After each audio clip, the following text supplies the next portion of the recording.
do feel the potential, a lot of emotions coming up, but I've been almost tapped into channeling the collective wounding of the feminine and the masculine, divine feminine. So if tears and I get emotional, it's because I'm so connected into that energy right now, and I feel like I'm connecting to a lot of that energy in people. Yeah. So you might get some you might get some female tears here. I'm not sure, but I wanted to forewarn you. They're purity tears. No big deal. Absolutely. I've done it on this show more than once. I did it one entire show that I can think of. All right. So welcome to the show, everybody. We're back with Ela Rae. We had a pretty cool show. Our first one coming out, a week ago. And so for those of you who don't know, she's been connected for a long, long time, and she's been living on New Earth for a long time. And like she said, we're going to talk about this right now. She said she's been playing around for a while, and she came on last week and got pulled out of retirement. So what was that all about? What's been happening? You mean the New Earth part, or being pulled out of retirement? Being pulled out of retirement and all the things you've been experiencing since then. Well, I got my, I got the whole awakening process that I went through. And then 2016 till September, October, November-ish of 2018, I got to play. Very easy job, making really good money, very little responsibility. I had created the perfect hospice job, and not a lot of responsibility, not a lot of hours, and good money, and a lot of freedom. And all my children I got to do is we really just got to play. We spent a lot of time going camping and hiking and up in the mountains and whitewater rafting and horseback riding, going to the beaches. We got to live whatever it is that we wanted to do with absolute total freedom. Yeah. For me, the biggest things for me is freedom and adventure. That is huge for me. Yeah. So this is becoming a big adventure. So what happened since the last show? Have you been getting any shifts? I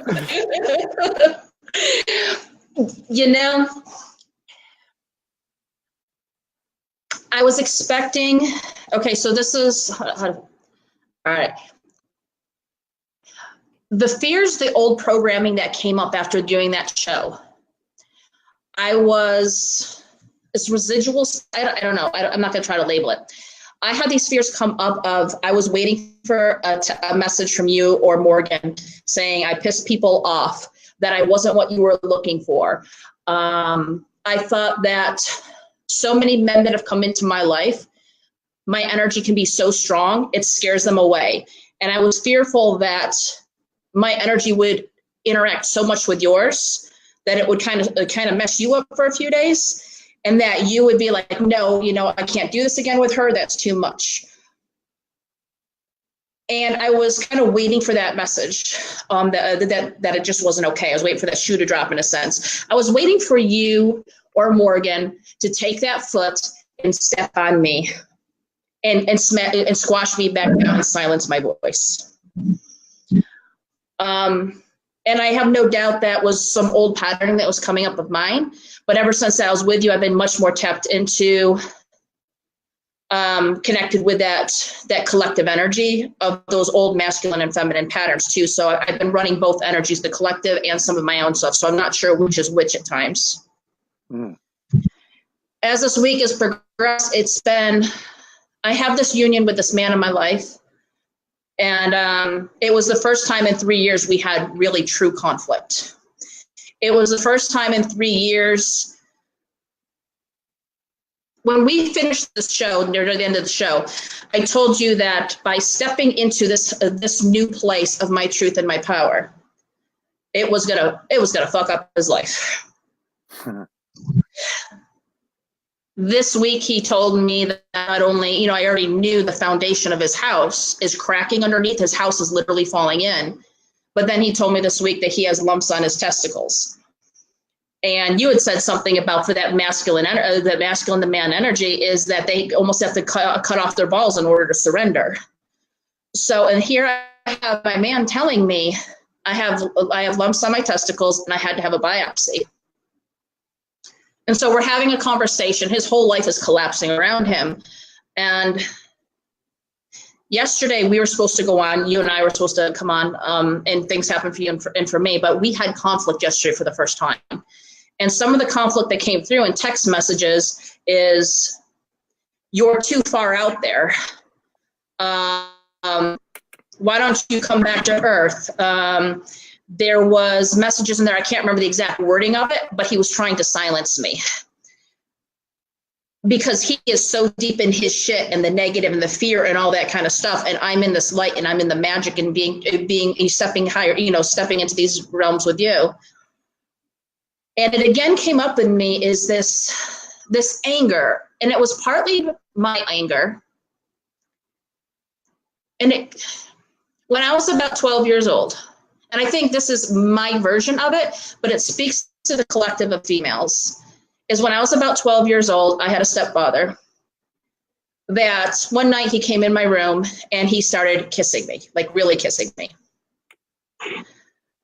The next night he came in my room and he laid on top of me and he started kissing me again, and he started doing that dry riding through the blankets. The third night he came in and I had already cocooned myself up in the blankets and I pretended I was sleeping and I'm holding those blankets really tight around me to protect myself. And he came in the room and he tugged at those blankets and I pretended I was asleep and I, pulled those blankets tighter and moved around. And he left that room that night and nothing happened.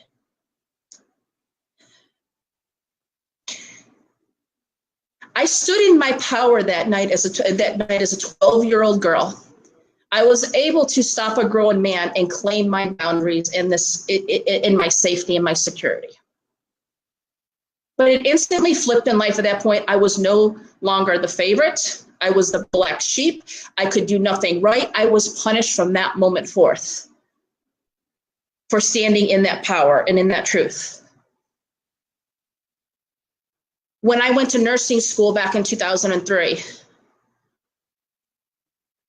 my ex-husband began having an affair. He left when our daughter was born in 2005.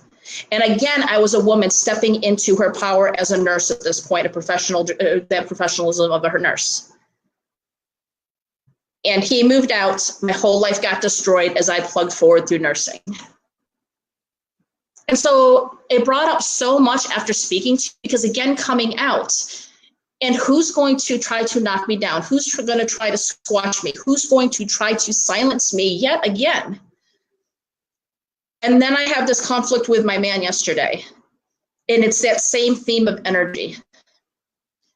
Now, whether this is truly how he feels or not, it doesn't matter. It was connecting me to those deeper energies within myself. You know how energy and triggers work. You're going to get exactly what you need to bring it up. But I was also so connected to the collective and that deep wounding and that deep suppression and all the things, men and women, we all run, we've all had these experiences where you're squashed and you are silenced and you are not allowed to step into your truth and your power without being squashed and stepped on and knocked back down.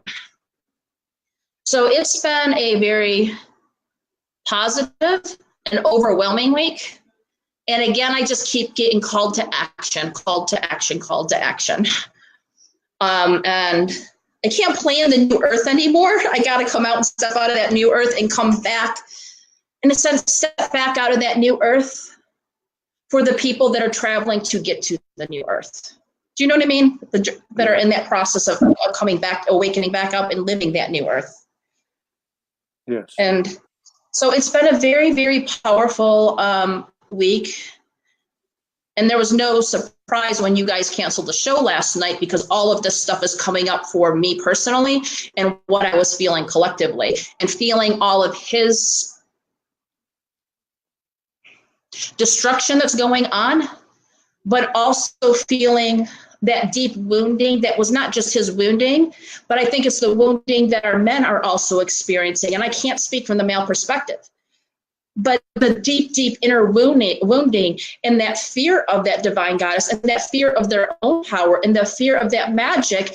And I feel so much like even with him is like there's this little boy curled up and he is so fearful, but so hopeful of connecting and loving and coming back to the truth of this divineness of who we are, this purity of love that we are. But it is so scary here that he's also simultaneously, how can I hold on to what is safe and comfortable in the old? Because I am so terrified of stepping into this because of all these fears, and I so want it, but this is so safe and secure. And there's like this battle going on with him that I have no doubt just reflects so much of parts of a man's journey that they go through. Because we're all just wounded. You know, I'm not, as a divine feminine, I am no higher or on a pedestal than my divine masculine, but we're equals here. But we all have, I guess there's so much wounding in all of us that we move through to get to this point of being equals. I'm so really hot right now. I'm burning up with heat. No, you're burning up, all right. You're spitting out soul code through your experience. And, you know, it's funny because this morning I got a transmission on my right side, which was the sisterhood, right? Feminine. And I heard you need to talk about what's actually happening, which is the divine feminine's in the lead. She doesn't consider herself on a pedestal. Morgan's has said this to me several times, so I know this is all in alignment.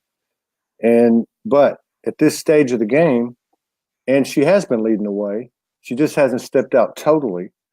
This is what's striking me about what you're saying. And because she said the same thing, she had a few days ago where she stepped into her power fully. She said yes, and 2 or 3 days later, I did. And so as a result of that, he can't do it without her. And the way you describe him, that he's fearful, but he has this hope, right? So that does describe the man. I know a couple other ladies, and their partner or whatever, who they know is matched up with them, is running right now. They're running. Yeah. And so what really strikes me the most is what you said about accepting your own power. And to me, what came into my head was, yeah, she needs to accept her power and come out like you're doing, and so many are. And he needs to accept her power. That's why he gets scared. Yeah. Well, you know, and there was a lot of anger in moments, especially yesterday. Pissed off at times that, where are you? I'm doing my work. I am stepping into my power. I am doing blah, blah, blah. Because I think you were right. I think in a sense, it's how I see things is I know all my females, we step into our divine power. And it's like we're shining the lights for our significant others to kind of shine that light so they can find their way back home. Yeah. And I take a step and I take a step and I take a step. And it's like, where the hell are you? You are supposed to be here. You know, I'm doing all I'm supposed to do. But I don't feel like, I do not feel all my anger per se. I feel like it is a collective anger in a lot of ways of a lot of women that are moving forward, because it seems like the men are really, really struggling right now. All of my girlfriends that have a man in their life right now, all of their men are really struggling. They're fighting back. They're lashing out in any number of energetic ways or verbally or however they're behaving. It very much is a rebellious place that seems to be taking place right now. Yeah. And that's just, you know, with my group of friends. So it may be different for other people. Yeah. You said it perfectly when you said he's your significant other. He's in fear, but at the same time he has this hope. And then you went on to describe that little boy. That was right on the money. I mean, I don't know what else that can happen, but what is in full alignment, and that is regardless of what he's doing, knowing that he can't get there without her, because that's a fact. The sisterhood has united. Morgan had an experience or a download with the mountain over here a week ago, and she said, and that's what she said. She went into this light language and said, you know, she was calling out the sisterhood. They were being called out or whatever. So that resonates a lot. But you guys are going to do what you're going to do. It's done. You guys are coming out, and he's not going to have a choice. Well, and I think, like you said, he's not going to have a choice. Like how I interpret this is stepping out into these venues with you, my book cover is being designed right now, stepping into all this. It's almost like not quite a last ditch effort, but the deeper I step into my truth, the more accountability, soul accountability, more the soul is just bursting through all of the human, all of the ego, all the boldness, the bullshit, And some of the comments he made to me yesterday, it's almost like, he's so supportive of everything I do. So, and he's in this place of fear, but it's like, how would I say it? It's like, and I don't believe any of this is conscious, but if I can quiet her, if I can silence her just enough that she doesn't step here, then I can stay safe over here and I don't have to take the next steps. But as long as she continues to take the next steps, my whole life is going to continue to be destroyed so I can step up and be by her side, if that makes some sort of sense. Well, yeah, the Zen proverb, let go or be dragged, and a lot of them are being dragged, and until they realize it's them doing the dragging, they won't get their dragon. I got my dragon, but yeah, I lived it, and I don't know that I won't go through, but something does feel different. Something really feels different. The sisters are stepping up, and as a result of that, the pressure's on them, not in a bad way. The energetic pressure, it's just, it's sacred geometry. It's yin yang. So, in order for that thing to start spinning like a Merkaba, he's going to have to, and he will. Just a matter of when. But I know back in the early days, the free will, it's not the free will. It's the free will to do it the easy way or the hard way. And all of us have taken the hard way earlier in our journey. We all did. And he's there right now. Now, the very human thoughts in my mind, the human thoughts that run through my mind at times is like, okay, I'm done with this. This is not what I want. Let me clear him out of my life. Let me disconnect, clear him, all those old things, and let me move forth. But the soul agreement, the soul connection, this deep heart anchoring, this, and I'm sure you, Morgan, know what I talk about, how your hearts so merge and become one heart. You have the two individuals, but our hearts have become such a one heart that I can't even go in like back in the day where you just cut the cords or, release what that agreement is and the way the souls are laced or merged together. This is the only way forward at this time. Yeah.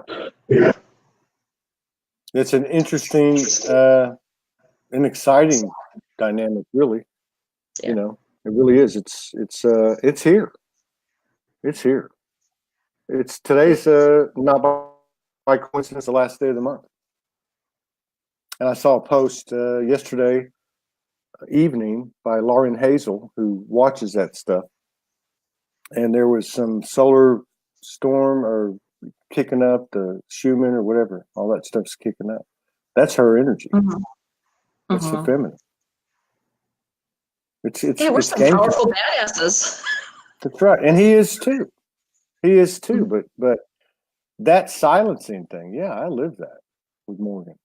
I didn't, and it's not always like that. It's not like you're trying to silence him. You don't even know what you're doing. Like the last step for me, the night before I stepped in my power last week, everything was pretty much on the table, but we're sitting here, we don't know where we're going to be the next day. And I finally leveled with her. I started to go into a pattern of, not telling her that there's no money, not telling her that I don't know how long we can keep doing this, and just withholding, therefore silencing her. So it wasn't like a forcible silence. It was just my way of silencing it. So I didn't have to think about it, and it would just, right? So I just got to the point where all of a sudden I said, wait a minute, it's not all this and not all that. The bottom line is I just need to be honest with you. And that to me is an energetic replica of the energy that you're talking about. Is he afraid of her? He's afraid of himself. That's the thing. He's not afraid of her. He's afraid of himself. she's the mirror that's projecting what it should be projecting. Yeah. So, yeah. Well, it was the first time in our 3 years, because I'm very big on not interfering in another's journey. You're supportive, you're loving, people are navigating it. We all have our own inner wisdom and to navigate things. But it was the first time I called him out. His fear over having these lumps in his testicles. And I finally, that case of tough loves, everyone's, and I've never pulled out, I've never gone from just being I had a hard time doing this, but I finally called him out and I said, since I have known you, your rental properties, he had multiple condos up in Myrtle Beach, rental properties. The whole building got condemned as the foundation was sinking into the earth. And he lost all that. In the house that you're in, you have had lightning strike your house, blew out electrical systems, blew out the stove and the refrigerator and your appliances. You've had multiple trees fall in your house and had massive damage and happened to have new roofs. The foundation of your house is now literally split underneath the house. And now you got these lumps of testicles. And of course, I instantly got the pushback because, none of us like being called out. But in my mind, and I did not say this to him, but in my mind, what I'm thinking is like, until you grow a set of balls, it's only going to get worse, because literally his testicles are filled with lumps and having biopsies. But it's about, do you know what I mean? He needs to take back his balls, take back his power in a sense.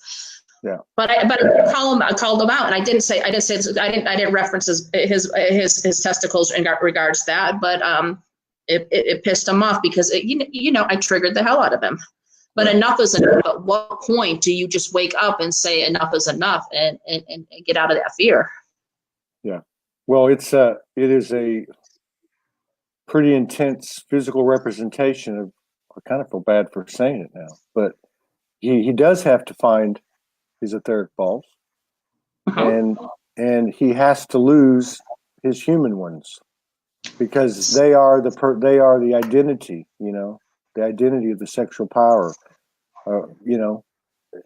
Hopefully that doesn't come to that, but to me it sounds like he is very high vibrational. He's just in a higher degree of resistance than I think I was, but I don't know. I don't know.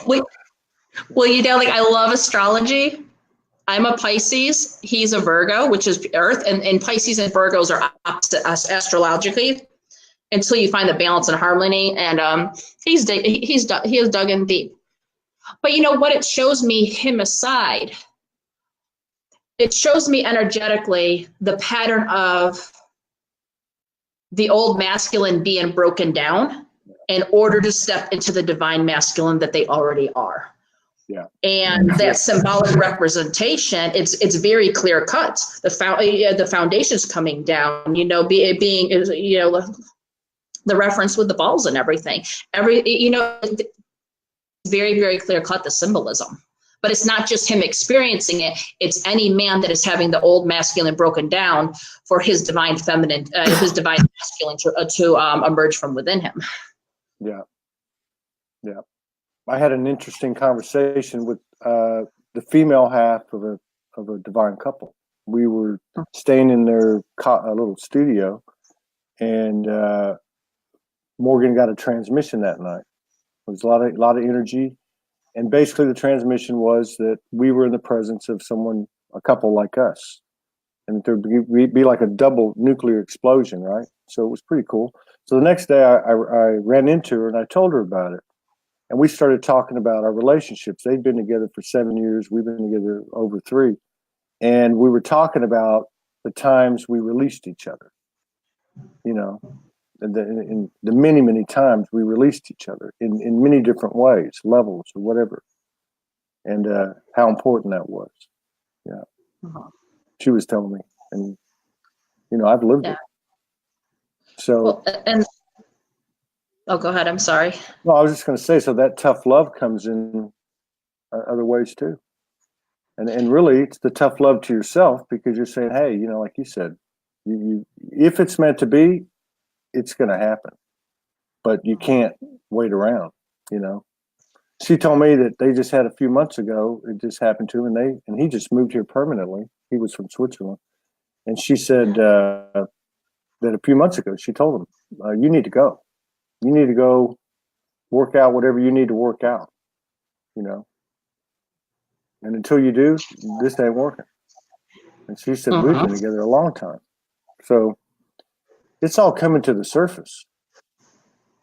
Well, and that's what I've seen with all my girlfriends too. We've all moved into, especially over the last year, of this constant letting go. Because once we move past those fears of that rejection, that abandonment, that losing of your man, where you hold so tight as a female to your guy.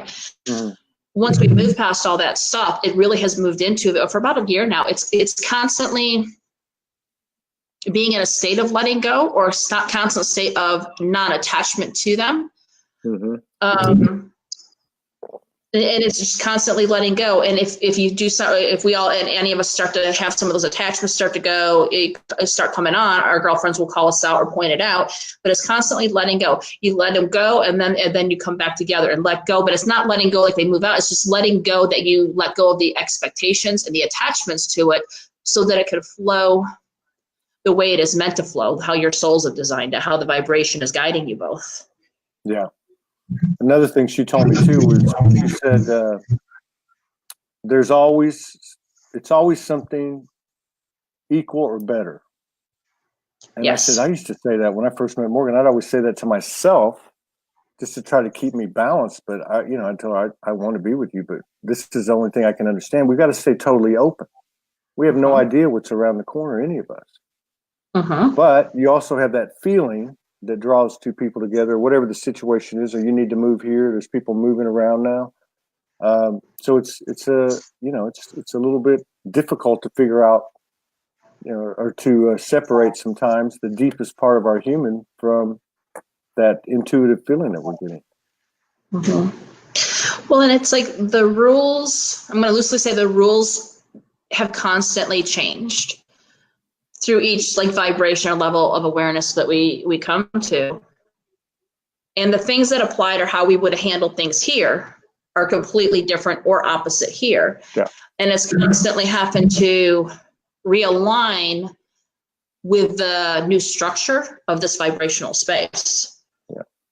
That it's challenging at times. Yeah.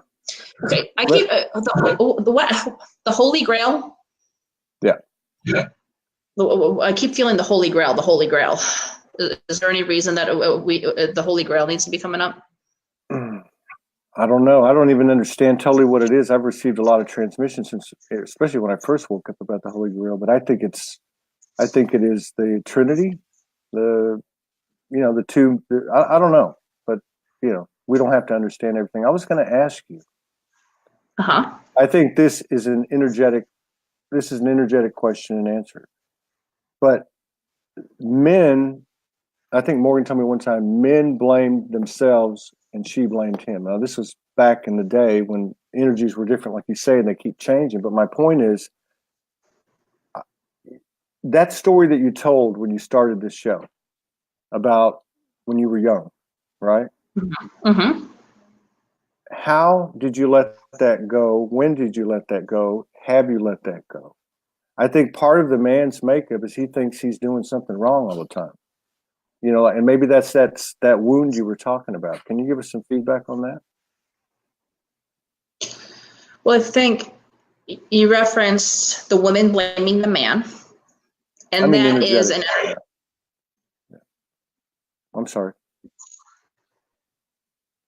I have experienced this week the anger towards my guy, but also towards men in general. It's a collective anger, I think, where I would agree with Morgan that there is, whether it's conscious or not, an anger towards the men out there. Men in general, the male side of things. Is that, you think that's presenting itself to the collective to be cleared by both genders? I absolutely do, because was it 2 or 3 days ago, Monday or Tuesday, whatever day it was, I was driving down the road, and I don't run anger energies anymore. It's never really been a big part of my makeup. And overwhelming anger on and off for a few days while talking with one of my friends. And I kept telling her, I feel like I'm tapped into the collective and I'm feeling the anger and the pain of the collective. And this is about a huge template clearing that is occurring at this time. Yeah. And I was feeling the anger of that collective. And I feel like even with the things that are going on with my guy and his fears and all the things that he's going through, and it's a very real life reality he's experiencing right now. But I feel like deeper than his fears that I was feeling in his chaos, I was feeling like this incredible wounding. And this, I also felt, I felt a lot of anger from that male perspective, whether it's truly him or not either, about the females in his life. He, you know, I know, like, specifically for his life, he's been in a world where he's had very controlling women in his life. He does and does and does and gives and gives and gives, like many of us that are awake did in our relationships. But he's the one that does it all and serves everybody with zero appreciation. Absolutely everybody expects it. So I felt a deep anger within his collective energy towards the females as well, at the abuses and the atrocities that women have done to that collective male as well. It's not just that the men have done this to women or these experiences women have with men. It works both ways, this wounding and this anger. Yeah, I think you're right. I think it is a template, an old looping program, a primary one. And it would only make sense too to me, as I'm sitting here listening to you, that it would be the precursor to the divine union energy.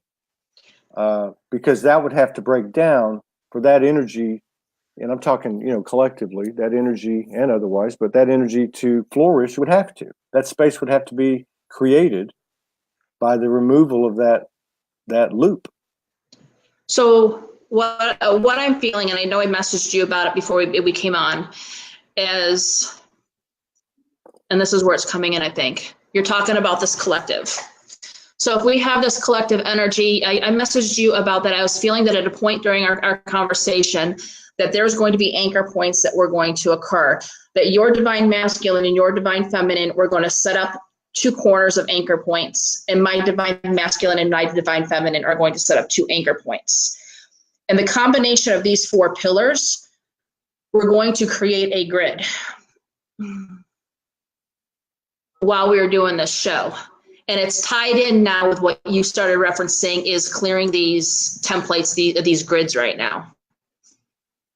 And so if anything comes up for you, because how I work when stuff starts coming up like this, it's a collaboration. It's a bouncing off of as we both bring it in. But I can't help but feel that it's something to do with the people in the audience that are watching it. There's something going on and I can't quite connect to it yet. Well, I've done quite a few of these shows, and I think that, first of all, there's 33 people in the house. That's a master number. That's a Jesus number. And it's actually what I feel is that it's everybody. It's all of us doing the grid work together in this vortex of this conversation. It looks like on the surface just a conversation, but it's much more present and powerful in the etherical from our intentions and our love, all of us. So keep going with it. I just feel like the anchoring, the 4 points, the divine masculine, divine feminine. If Morgan's near you and anything pops up for her, she connects, feel free to chime in. And it maybe we're just setting anchor points too. I'm not sure. Well, there's some comments here. There's a lot of comments coming down. She's got some other people, but somebody said up here, the Holy Grail. Where is that? Which I thought was Holy Grail Knights Templar Gold Chakra. Now, on the previous show, Linda Scott was talking about getting to the gold, which is the 8th chakra. Maybe that's the Holy Grail, but I thought that was significant. Yeah. I mean, it is about the individuality. Like Morgan says here, feeling of belonging is in the now moment. It's different from attachment. When I'm with Todd, I know I am. I'm in the right place, whether I'm with him or not. It doesn't change anything, right? But I think beneath that is where the focus is of so many people, which is the consequence of even having to come to that point. And understanding is that this loop, what you're describing with your partner is, I mean, God, how much more evidence do you need? Mm-hmm. That masculine energy is creating this whiplash from the universe because we're going to the same place, all of us. And, you can either go kicking and screaming or you can, whatever it takes. I mean, you have to honor everybody's journey. I feel for them. Mm-hmm. Because a lot of men feel the way I did, the way he does, which is you're serving. You're just a hard dick and a mule, You go to work. Nobody, and all that resentment builds up, just like it did in her. I mean, this is, I think, one template involving both parties going back to the blame and the shame and all that stuff. That's why I was asking you the question about what you brought up at the top of the show, because I think energetically that's important. He thinks she blames. Did I miss that? Did I answer that question, or did I get distracted? No, I think you did, but I'm just saying he thinks she blames him, and I can't really speak for y'all, but I mean, to a sense, she blames him.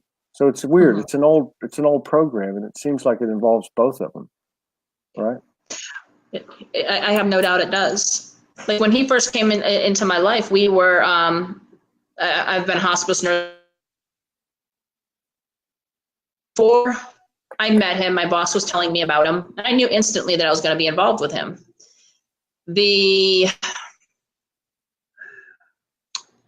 She showed him a picture of me on Facebook, and he knew instantly that he liked me.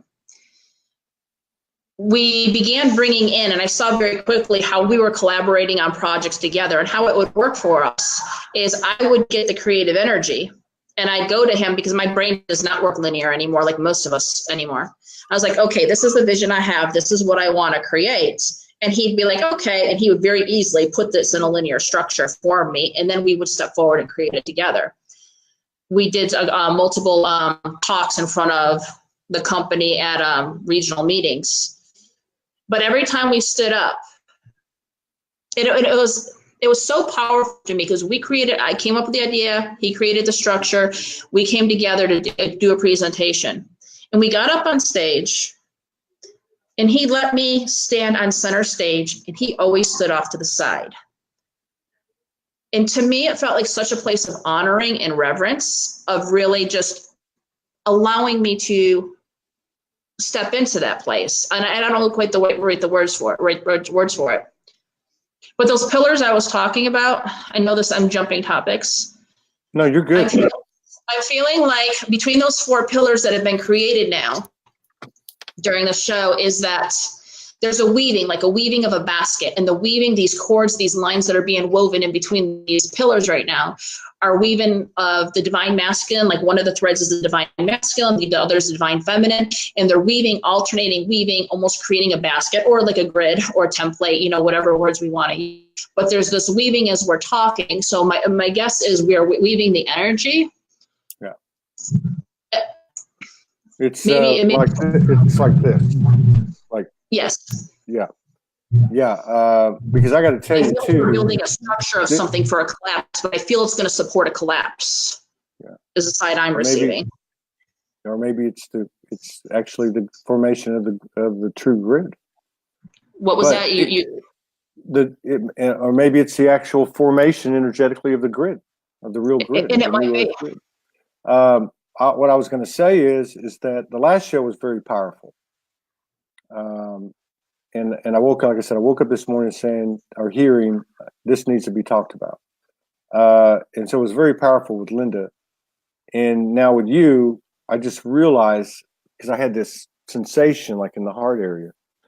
And in talking to you, and maybe I'm picking up collective, I don't know, this isn't really what I do, or maintaining any type of consciousness over it, is I feel that wound. I feel her wound. And I don't think that's mine. I think that's this collective energy, this vortex that we've created with you coming on the show. Well, and I had one of the things, I did not want to reach out to my guy today because, that the ego part. And it was that, so no, you need to reach out. No, you need to reach out. So I finally reached out. And I said, I don't like the way, basically it was not liking the way things ended yesterday. But I hope you have a great day. And we had this conversation and everything was somewhat okay. He said he's not mad, but whatever. I don't believe that. And it came up so strong when I was talking to one of my girlfriends, and I finally texted him. It was so overpowering. I had this huge breakdown, emotional release. And I said, I don't need you to believe the same things that I believe in, but I need you to believe in me.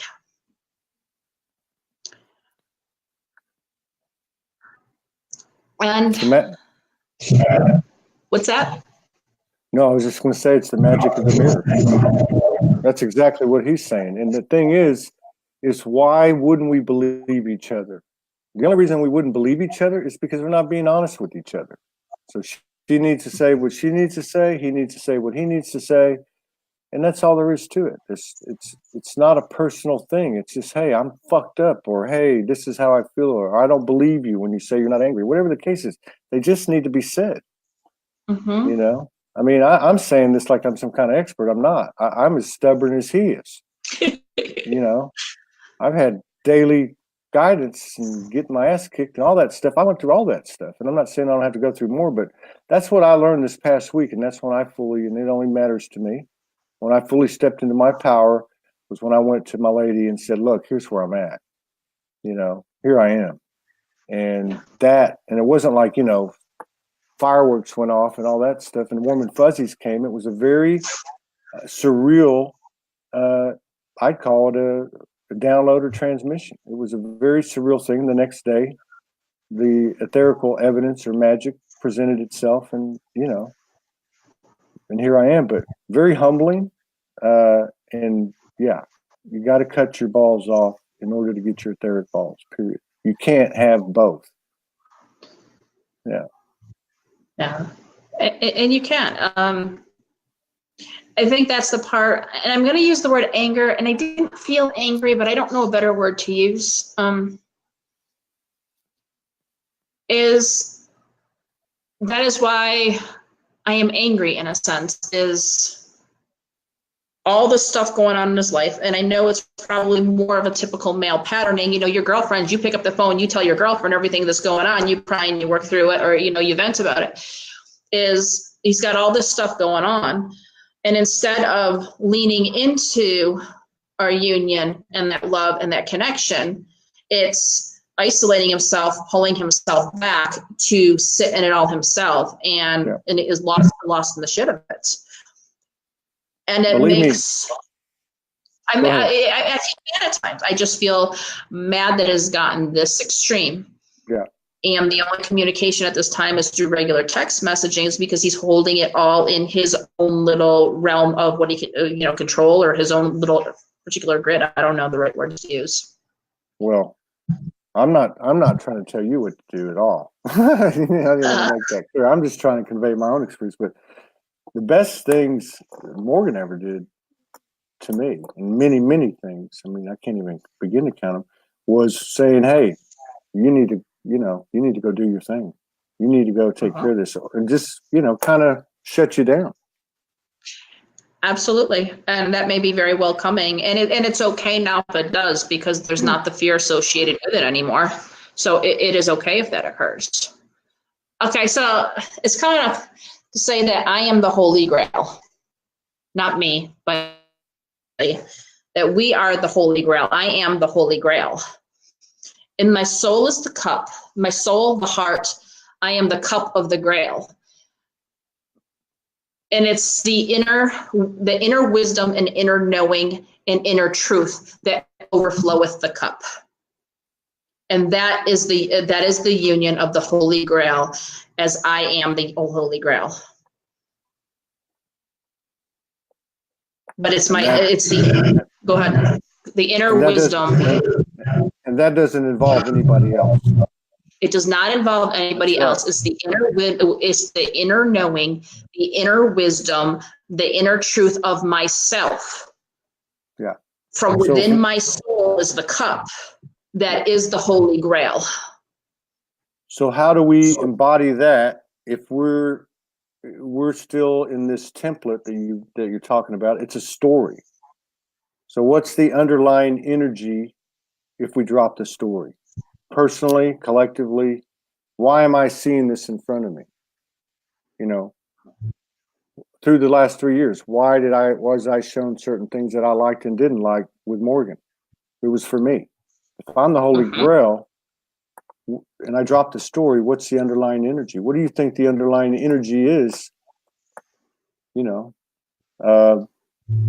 when you drop the story, personally or collectively, what do you think the underlying energy is? Is it that template you're talking about? It's just a loop. It's just a. I think the story. Now, like, I'm sharing these stories with my man, but I'm sharing the stories because many people need the understanding of the dynamics to it. True. Yeah. And I'm sharing it as a story for that. But it's not because I'm confused at the unfoldment of what is going on and what is occurring and the energetic dynamics that play with us, or because I don't have understanding on how to navigate this. That's very clear. But in coming from the new earth, coming out of the new earth, in a sense, to come out of this retirement to share, it's me trying to, it's me conveying a story, a situation that some people will be able to connect to be able to maybe help their own journey a little bit. Yeah. For me, the story is, okay, I'm going to use the word karma, not good karma. You do good things, it creates good things. You do bad things, it creates bad. I don't mean karma in that way. I know there's lots of different ways we use it. But when we talk about clearing the karma, we're clearing our kasha, the karma, all these different words we have. What I know to be true is there is no such thing as karma regarding that. There is absolutely no such thing as karma. It is our attachments to a story or situation that create the karma. When we can be in a place of non-attachment, or in this continual place, like, part of it was continually letting go. Or I'm moving through this journey with my man, but not attached to the journey. Keep going. And it is when we can let go of that story, we automatically free ourselves from that karma. That karma is not. What also has come up very strongly was that karma that we believe that we are clearing past lives. That when we get to, we never had to clear that karma that we have had from past lives. It was our attachment to a story or a person that we experienced in this life, that in not being able to let go of that attachment of that situation or that person in this life, then what we had to do is then maybe a past life memory would come up that would have a similar vibration. And so then we began thinking that we have to clear these timelines, that we have to clear these connections, this karma with other people. When all is if we were to grow up and not creating the story, not living the story, not living in the past, not living in the future, karma truly does not exist except in our own creation of it. Yeah. By hanging on to the story. So by hanging on to the story. So, okay, so I know Morgan had a lot of things she was uncomfortable with me, right? And then one day she told me when she turned the corner, and I think this could work both ways, actually. I mean, it does. She said, I had to own everything in you as my own. Beyond the words, beyond the cliche of it, I had to own you. If you are him, I had to own everything about you, right? And I think maybe that's where we're all at in terms of this collective energy, which is that Mars-Venus thing, is we have to own the other gender. I don't know. I mean, but it feels like this thing's about to break to me. It feels like there's going to be a huge shift because if this is presenting itself collectively into people like you and me individually, and it's out there, it's being presented for a reason. It's being presented to be cleared. Mm-hmm. Absolutely. And I think that's where, like, over the last week, I have so strongly not really experience with the stories that I shared at the beginning of the show. Yeah. Because those, from what I believe is, those have already been cleared. I've moved past those stories. They're no longer a story, but it's an experience I had. But with this template energy coming in, what all this stuff, this collective energy I was connecting to, it through me in the form of a vibration that I would understand the experience of what was taking place on a more collective level at this time. Yeah. And I do, you gotta own, in a sense, what's being mirrored in your partner. Yeah. But I also don't have to take responsibility for what is going on in my partner. Right. Yeah. Well, you can't. That's that tough love you're talking about. Hey, to thine own self be true. Everybody's in their own boat. I mean, that's the thing. We were brought up in in an old paradigm where out of love you overcompensated, for the other person. So that's another thing that's breaking. But I'm encouraged that this is out there, and I feel it's out there to be cleared. So I see through this, however long it takes, there's going to be a huge, gigantic shift. I mean, that's a powerful collective impact, because if a lot of couples start getting that, boom, I mean, it's going to blow wide open. Mm-hmm. Yeah, it's a very powerful energy. It's incredibly powerful. And there's a lot more coming. I can't help but feeling like over the next 4 to 5 years, going to be lots of destruction. Lots of destruction is here, and the destruction is going to continue to grow. And at the same time, the rate of those awakening and coming into the divine energy is going to climb. I agree with all that. I look at it non-linearly. I don't know. It's like I don't know anything. To try to measure it is I don't know. I mean, with what's happening and the expanding energies that everybody's feeling collectively, call them forerunners or whatever you want to call them, people that are actually buying into it and being the action of faith. That we could get through this. And well, look, this past month, did it feel like a month to you? It felt like a year to me. January. Oh my goodness, I hate January. It's my least favorite month. Mm-hmm. It always goes by so slow. Well, it's been a good one this month, and I'm happy that. Hey, well, I mean, it's not been easy. You went through what you went through. I went through.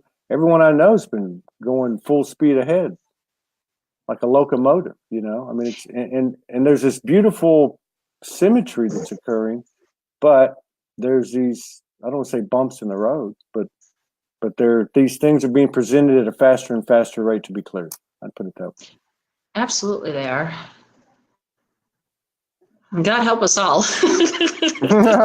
We are the gods and goddesses. So we'll help ourselves. That's the moral of the story today. Like you can own it, but you can own it, but you don't have to be responsible for it. You can own what you are in that person and what's being mirrored to you, but you're not responsible for that universe sitting over there. But and sometimes the level of fear and destruction he's going through, that's not mine. I guess I don't believe that is mine to own. A lot of the stuff, he's in the deepest part of the shit. I've been through multiple layers of that storm. So instead of that being reflective in me, it's like holding that space of knowing what it is like to be in those places, and just holding that space of that guiding light, that lighthouse for him. Do you think that what, and I'm not saying this is a right or wrong answer, I'm just, we'll see what your perspective is. Do you think in your case, and this again is as the individual goes, so goes the collective, do you think what you're seeing in him in terms of, the stuff that say he's not getting and you're getting, is something unhealed in you, in the feminine, and vice versa? Like, in other words, whatever I've got a problem with in you is really something that's present in my own field? I don't know. What I know is he is, and I'm going to use this symbolically because it speaks to me, the Pisces and the Virgo. He is a Virgo who lives a very earth, very material, very structured life. And everything has that material order to everything and based on society's rules. As the Pisces, Pisces is the epitome of spirit, of that faith, of that trust, of that surrender, of going with the flow of creation. So the innate energies, in a sense, that we both run are polar opposites to each other, just like on an astrology wheel, Pisces and Virgo are opposites. So what I have seen for us, I had a simple little house, I've driven my cars to 200,000 miles, all these different things. But being with him, I began to see, it's not maybe the value, or that it's okay to now drive a nice car. It is okay to have money in my bank account. It's okay to live in a nice house, and I had a fine house, but it's okay to have some of these nicer material aspects that it means to be on earth. And that was very hard for me because, like many in the spiritual community, it's this, the lack and not, all these different things, that are common in our community. It's okay for me to have all these things. And so that's part of the balance he's bringing to me. It's like, being together with him, it's like energies exchange, and the strengths of him that activates things within me. Yeah. His strengths in a very physical earth world have kind of are merging within me. But I see the opposite end spectrum for him, the faith and the trust and the belief that I live by over here are the very things that he's walking through right now that are being destroyed. Because, we're in those places, the only thing that gets us through is that faith and trust. Yeah. So what I see is, instead of the opposite of Pisces and Virgo, we can either be polar opposites, or as they both balance in us, and I come in off that extreme and he comes off, there's some harmony that goes between those extremes. And then we can both flow with, there again, Pisces is heaven, Virgo is earth, where we can bring heaven to earth, because we are living on earth. And I do believe earth is a playground. I believe there is wonderful things to experience. I do not believe that we have to live in that lack and that scarcity, and that it is not okay to drive a nice car or do fun things with my kids or enjoy the pleasures and the wonderful things on earth. It's just, can we find that balance in it all? Yeah. And that is the micro of the ascension, merging those polarities. If everything is pure love, as I believe it is, and we all seem, we all buy that. I mean, it's a fact. There's only one energy. One is one. Then those polarities have to be merged. Yeah. So this is a great. And where would the last place be? Other than the internal would be, or the first place would be between two people. It starts to happen in the physical, and that seems to me where this is going is people. It's being presented collectively, stronger and stronger, to be cleared.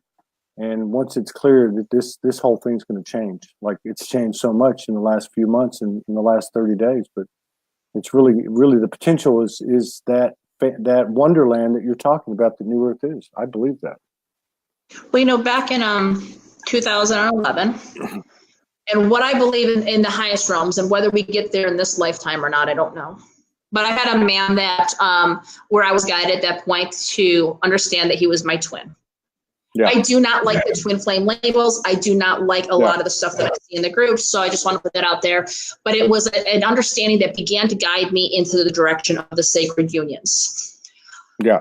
And I'm a Pisces. He's a Pisces.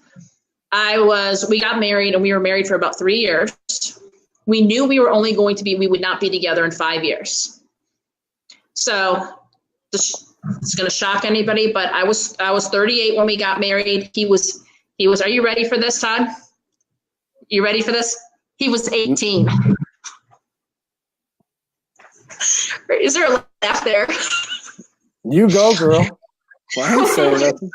I don't know. You know what? Who wants an 18-year-old boy? Give me an older man that knows what he's doing and has some staying power. Hey, one of the greatest movies you'll ever see is Harold and Maude.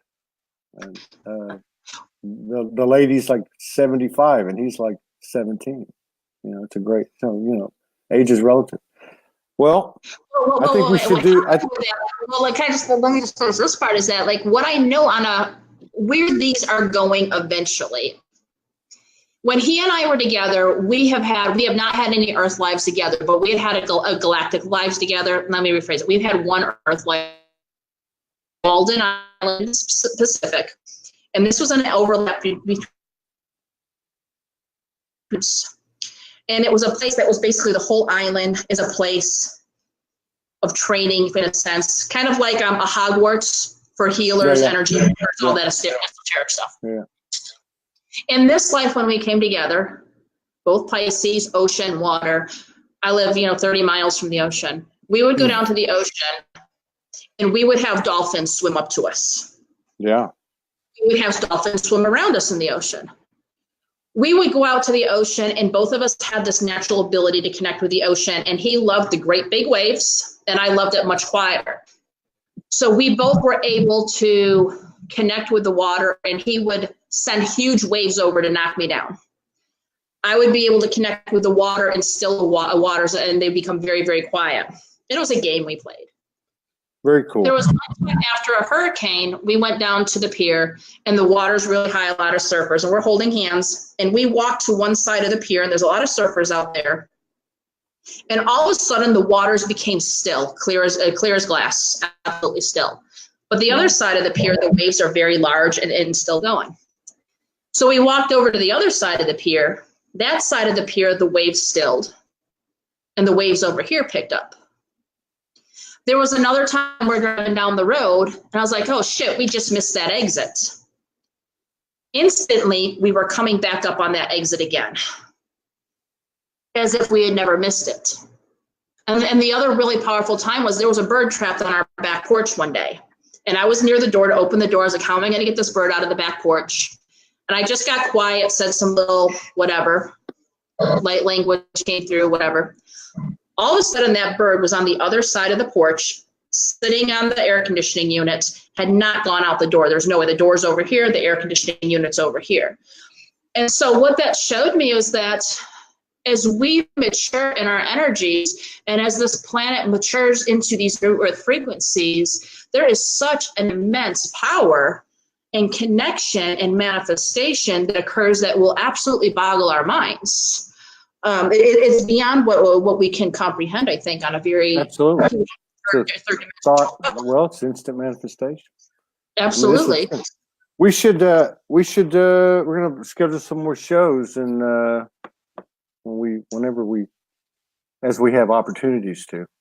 Okay. We should collaborate again. I look forward to collaborating again, and maybe we'll see what happens in 10 days or 2 weeks, and where does this thing stand? I think March is going to be huge, but I think, we should get an update from you and see what's going on, because you have a nice blend of personal and collective.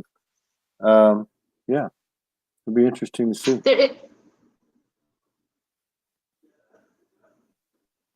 What's that? You cut out. Can you hear me? No? That's the energy for you. All right. Well, everybody, I don't know if she can see. Can you see me? Can you hear me? All right. Maybe I'm out. Anyway, time's up. I appreciate it. Thank you. Peace out. See you in another couple hours with Lily and Howard. Thank you.